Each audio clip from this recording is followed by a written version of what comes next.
Capítulo 6. Las creencias. La creencia y el conocimiento están muy íntimamente relacionados con el deseo. Tal vez, si podemos comprender estos dos puntos, veremos cómo opera el deseo y comprenderíamos la naturaleza compleja del mismo. Una de las cosas que a mi parecer la mayoría de nosotros acepta ávidamente, da por sentado, es la cuestión de las creencias. Yo no ataco las creencias. Lo que tratamos de hacer es descubrir por qué aceptamos las creencias y si podemos comprender los motivos, las causas de esa aceptación, quizá podamos no solo comprender por qué hacemos tal cosa, sino asimismo librarnos de ella. Uno puede ver cómo las creencias religiosas, políticas, nacionales y de diversos otros tipos separan a los hombres, cómo crean conflicto, confusión y antagonismo, lo cual es un hecho evidente, y sin embargo no estamos dispuestos a renunciar a ellas.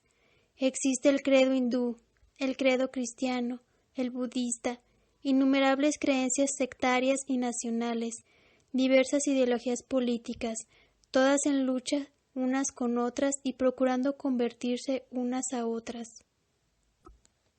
Claramente podemos ver que las creencias separan a la gente, crean intolerancia, pero ¿es posible vivir sin creencia?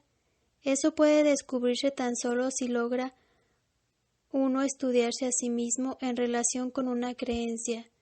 ¿Es posible vivir en este mundo sin una creencia, no cambiar de creencias ni sustituir una por otra, sino estar enteramente libre de toda creencia, de suerte que uno encare la vida de un modo nuevo a cada minuto?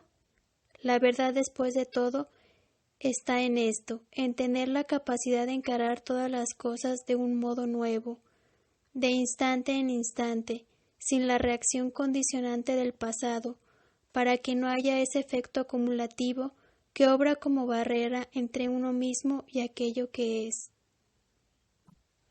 Si reflexionáis, veréis que el temor es una de las razones para que haya deseo de aceptar una creencia, porque si no tuviéramos creencia alguna, ¿qué nos sucedería?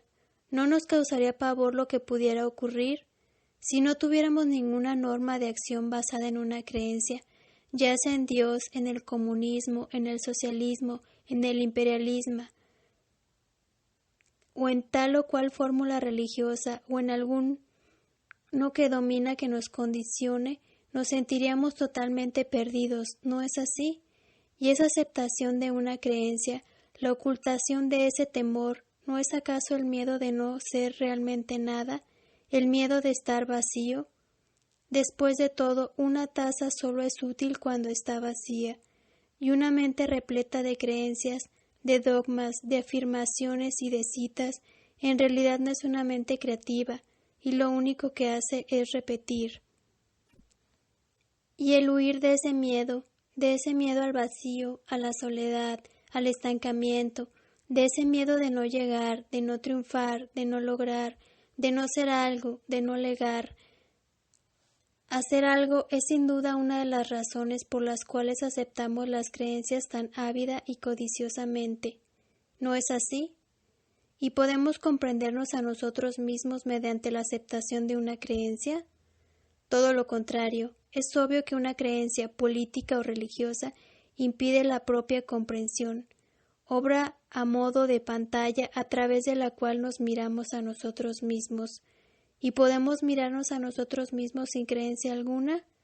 Si suprimimos esas creencias, las muchas creencias que uno tiene, ¿queda algo para mirar? Si no tenemos creencias con las cuales la mente se haya identificado, entonces la mente sin identificación alguna es capaz de mirarse a sí misma tal cual es, y de ahí ciertamente está el comienzo de la propia comprensión. Esta cuestión de la creencia y el conocimiento es en realidad un problema muy interesante. ¿Cuán extraordinario es el papel que ella desempeña en nuestra vida? ¿Cuántas creencias tenemos? Ciertamente, cuanto más inteligente, cuanto más culta, cuanto más espiritual, si es que puedo emplear esa palabra, una persona es, menor es su capacidad de comprender. Los salvajes tienen innumerables supersticiones, aún en el mundo moderno. Los más reflexivos, los más despiertos, los más alertas son tal vez los menos creyentes. Eso es porque la creencia ata, la creencia aísla, y eso lo que vemos a través del mundo económico y político, y también en el mundo llamado espiritual. Vosotros creéis que hay Dios, y tal vez yo creo que no hay Dios.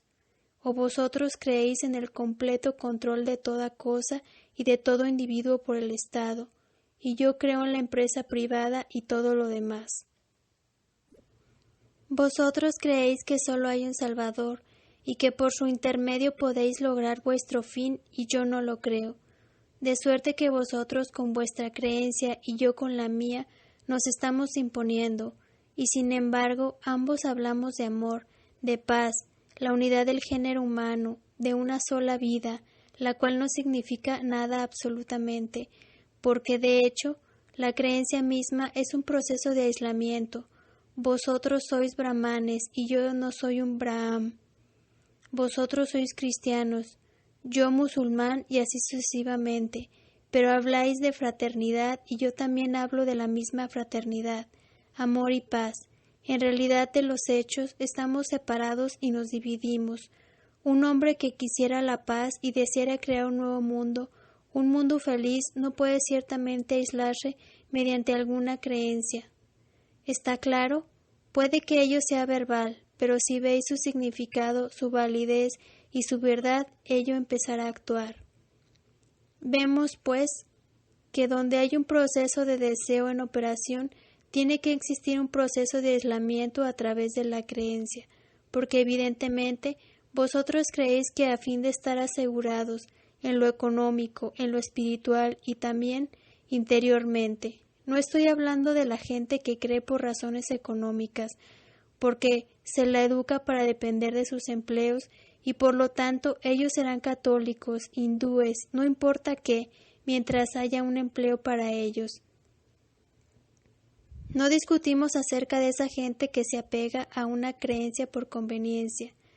Tal vez muchos de vosotros os ocurra otro tanto. Por conveniencia creemos en ciertas cosas. Echando a un lado estas razones económicas, debéis ahondar más en esto.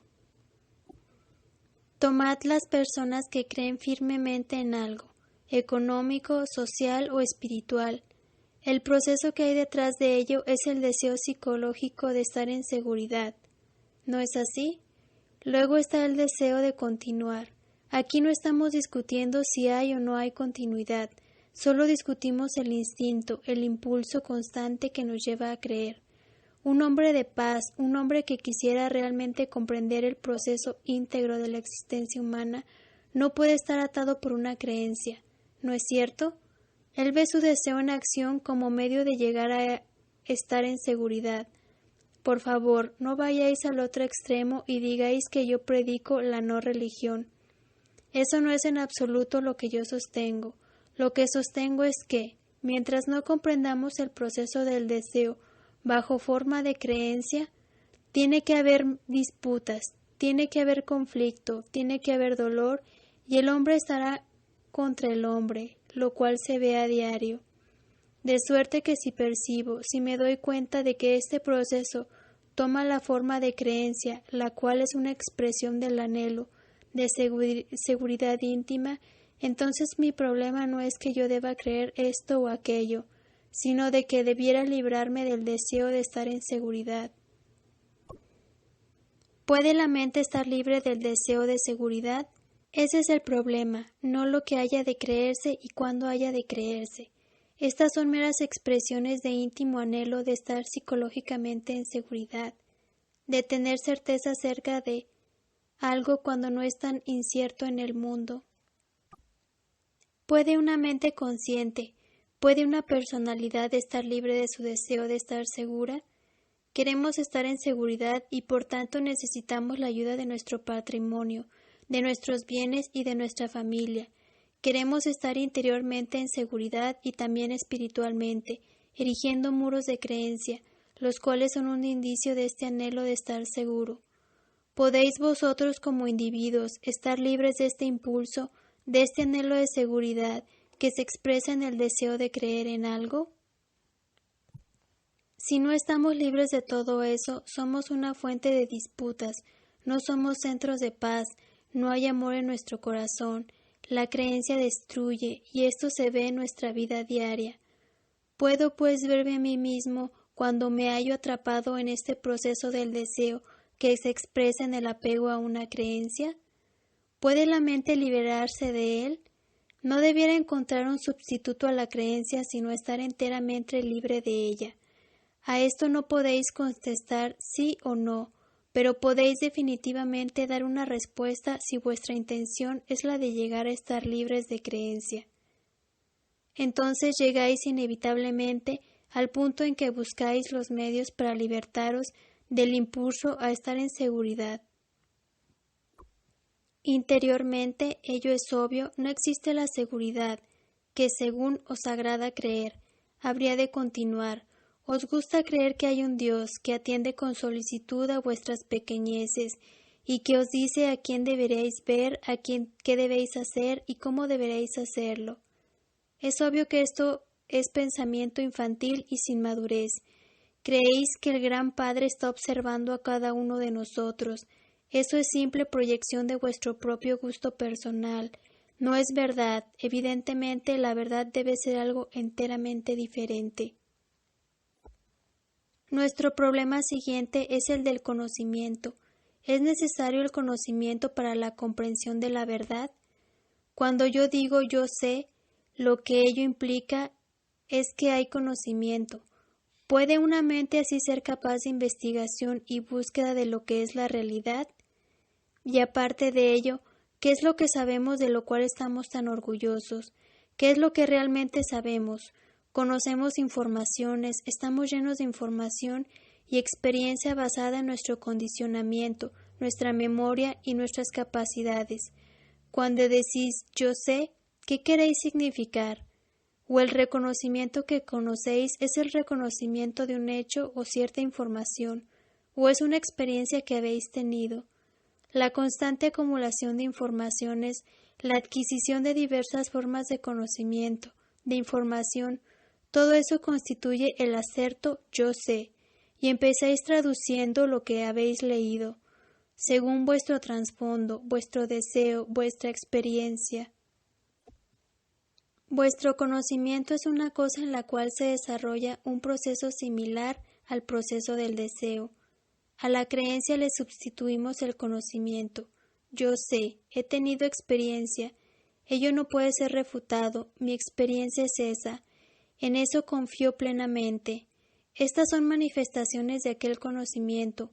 Mas cuando vayáis tras él, lo analicéis, lo consideréis más inteligente y cuidadosamente, veréis que la mismísima afirmación yo sé es otro muro que os separa de mí.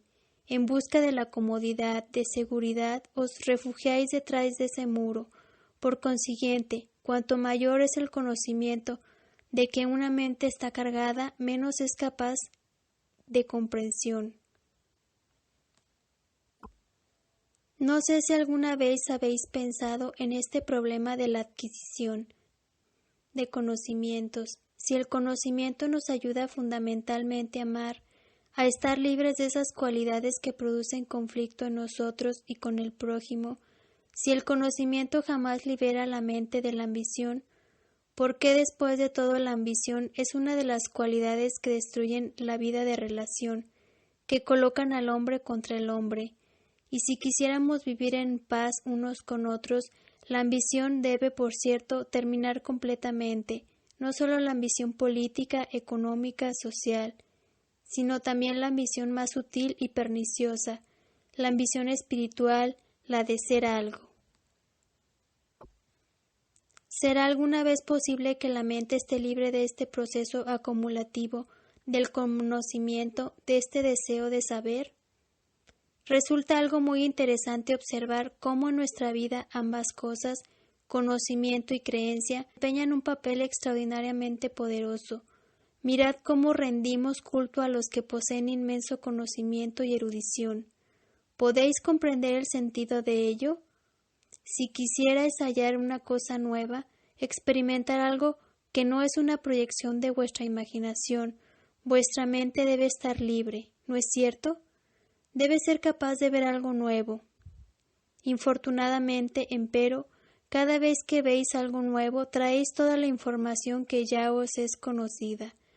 Todos vuestros conocimientos, todos vuestros recuerdos del pasado. Es evidente que os volvéis incapaces de mirar, incapaces de recibir nada que sea nuevo y no pertenezca a lo viejo. Por favor, no traduzcáis esto inmediatamente a detalles. Si yo no sé cómo regresar a mi casa, estaré perdido. Si yo no sé manejar una máquina, poco serviré. Eso es una cosa enteramente diferente. Aquí no estamos discutiendo eso, estamos discutiendo acerca del conocimiento que se emplea como medio para la seguridad, para el deseo íntimo y psicológico de ser algo. ¿Qué obtenéis por medio del conocimiento? La autoridad del conocimiento, el peso del conocimiento, el sentido de importancia, de dignidad, el sentido de vitalidad y tantas otras cosas. Un hombre que dice yo sé, hay o no hay, ha dejado ciertamente de pensar, ha dejado de seguir todo este proceso del deseo. Entonces nuestro problema, tal como yo lo veo, es este. Estamos atados, oprimidos por la creencia, por el conocimiento, y es posible para una mente estar libre del ayer y de las creencias que han sido adquiridas a través del proceso del ayer. ¿Comprendéis la pregunta? ¿Es posible para mí como individuo y para vosotros como individuos vivir en esa sociedad y sin embargo estar libres de las creencias en que la mente ha sido educada? ¿Es posible para la mente estar libre de todo ese conocimiento, de toda esa autoridad? Leemos las diversas escrituras, los libros religiosos. Allí han descrito con mucho esmero qué se ha de ser, qué no se ha de hacer, cómo se ha de alcanzar la meta y qué es la meta y qué es Dios. Todos vosotros sabéis eso de memoria y os habéis perseguido. Ese es vuestro conocimiento, eso es lo que habéis adquirido, eso es lo que habéis aprendido. Por ese sendero seguís. Es obvio que lo que perseguís y veis, eso encontraréis. ¿Pero es ello la realidad? ¿No es la proyección de vuestros propios conocimientos? ¿Eso no es la realidad? ¿Es posible comprender esto ahora, no mañana, sino ahora, y decir, veo la verdad de ello, y no ocuparse más de ello, para que vuestra mente no esté mutilada por este proceso de imaginación, de proyección? ¿Es capaz la mente de libertarse de la creencia? Solo podéis estar libres de ella cuando comprendéis la naturaleza íntima de las causas que os hacen aferraros a ella, no solo los móviles conscientes, sino también los inconscientes, que os hacen creer. Después de todo, no somos meros entes superficiales que funcionan en el nivel consciente. Podemos descubrir las actividades conscientes e inconscientes más profundas si la mente inconsciente le dais la oportunidad, porque es mucho más rápida en la respuesta que la mente consciente. Mientras vuestra mente consciente está tranquilamente pensando, escuchando y observando, la mente inconsciente está mucho más activa, mucho más alerta y mucho más receptiva. Ella, por lo tanto, puede tener una respuesta. ¿Puede la mente que ha sido subyugada, intimidada, reforzada, compelida a creer, puede una mente así estar libre para pensar?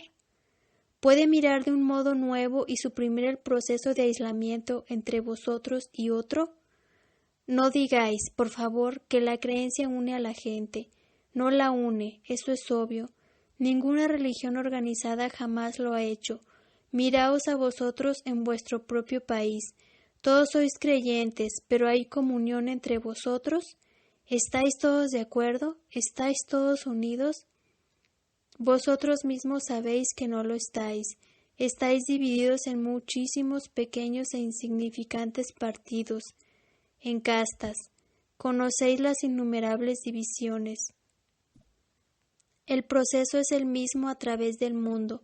Cristianos que destruyen a cristianos, que se asesinan por cosas pequeñas y mezquinas, que arrojan a la gente en campamentos, etc.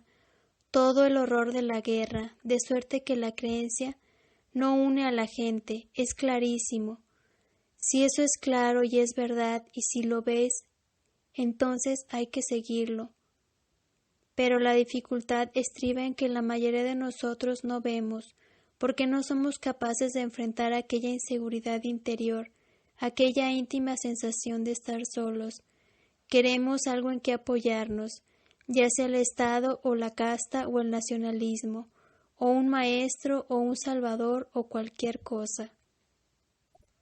Y cuando vemos lo falso de todo esto, la mente es capaz, así sea temporalmente, durante un segundo, de ver la verdad al respecto, y aun así, cuando resulta demasiado para ella, la mente vuelve atrás. Basta, empero, ver temporalmente. Si lo veis durante un fugaz segundo es suficiente, porque entonces veréis ocurrir una cosa extraordinaria. Lo inconsciente está en acción aunque lo consciente pueda rechazar. Y ese segundo no es progresivo, sino la cosa única, y él dará sus propios resultados aun a pesar de que la mente consciente luche contra ello. Esta es, pues, nuestra pregunta. ¿Es posible que la mente esté libre de conocimiento y creencia? ¿No está hecha la mente de conocimiento y creencia? ¿No es acaso conocimiento y creencia la estructura de la mente? Conocimiento y creencia son los procesos del reconocimiento, el centro de la mente. El proceso es limitador, el proceso es tanto consciente como inconsciente. ¿Puede pues la mente estar libre de su propia estructura? ¿Puede la mente dejar de ser?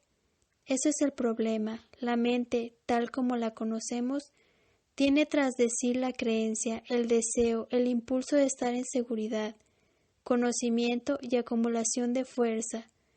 Y si con todo su poder uno no puede pensar por sí mismo, no es posible que haya paz en el mundo. Podréis hablar acerca de la paz, podréis organizar partidos políticos, podréis gritar desde los techos de las casas, pero no podréis tener paz. Porque en la mente está la base misma que crea contradicción, que aísla y separa. Un hombre de paz, un hombre de fervor no puede aislarse y sin embargo hablar de fraternidad y paz. Ello resulta un simple juego, político o religioso, un sentido de logro y ambición. Un hombre que toma esto con verdadero fervor, que quiere descubrir, debe enfrentar el problema del conocimiento y la creencia. Tiene que ir tras él, descubrir todo el proceso del deseo en acción, deseo de estar en seguridad, deseo de certeza. Una mente que quisiera hallarse en ese estado en que lo nuevo puede acontecer, sea ello la verdad, Dios o lo que os plazca, debe por cierto dejar de adquirir, de acopiar, debe dejar de lado todo conocimiento. Una mente cargada de conocimientos no puede, en modo alguno, por cierto, comprender aquello que es real, inconmensurable.